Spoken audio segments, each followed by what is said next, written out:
awoke to the call of loons in the bay. As we emerged from our tents, we noticed the amount of mosquitoes had increased dramatically. Our excitement to start our paddling journey overpowered the bugs, and besides, we were prepared. We had our breakfast on the dock where the breeze kept the mosquitoes at bay. We shoved off after packing up and were on our way. Brian, as navigator, had planned our daily schedule according to his maps and suitable places to camp. We needed to paddle just shy of 30 miles today. The Missinaibi flows north, exposing Canadian Shield and Hudson Bay lowland geology in dramatic falls. Through boreal forests, wildlife is undisturbed and abundant. The Missinaibi has been a travelway between Lake Superior and Hudson Bay for Aboriginal people for thousands of years. It later became an essential fur trading route in the 17th and 18th centuries. One of the longest free-flowing rivers in Canada, it has more than 500 kilometers of protected river within the Missinaibi Provincial Park.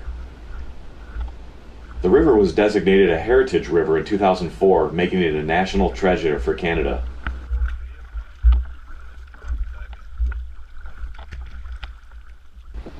At the end of Missinaibi Lake, we paddled through some reeds and soon entered the river.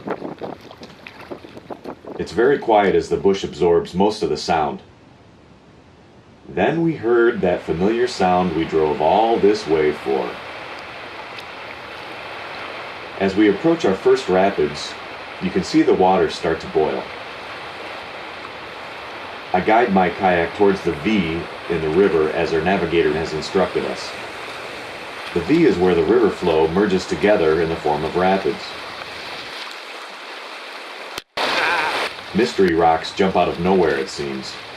I keep my eye on the sweepers to the left. Those are the dead trees hanging out over the river, waiting to grab you as you go through the rapids. It feels great to get reacquainted with the rapids in Northern Ontario again, even if these are only Class 1. So after our fun in the rapids, we found a nice place to pull over and break for lunch.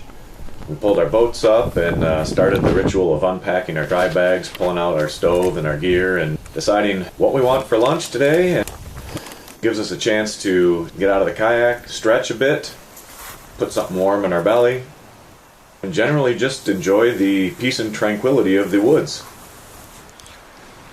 So after a quick bite, we were back in the river enjoying more rapids.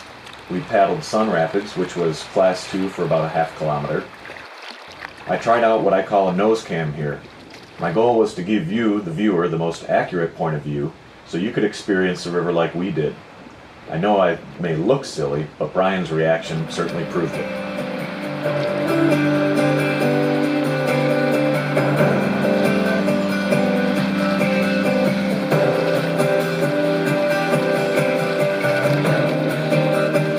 Then we came upon Barrel Rapids, another half kilometer of Class 2 rapids. It was a fun, enjoyable afternoon of paddling, and before we knew it, we saw the Canadian National Trestle telling us we had arrived in Peterbell. On our first day paddling the river, which was actually Russ's birthday, we had a great day for wildlife. We took in 5 bald eagles, had a bear swim across the river in front of us. We saw otters, beavers, osprey, caught 5 or 6 northern pike, and saw an assortment of waterfowl. After some 45 kilometers of paddling today, we finally came to our campsite at Peterbell Marsh. The sun started to dip as we made dinner on the bedrock shelf we were camping on. Aaron tried a hammock system this year as opposed to a tent. He had a great view. Russ and I got our fish on. We played some cards, enjoyed the sunset, and turned in for the night.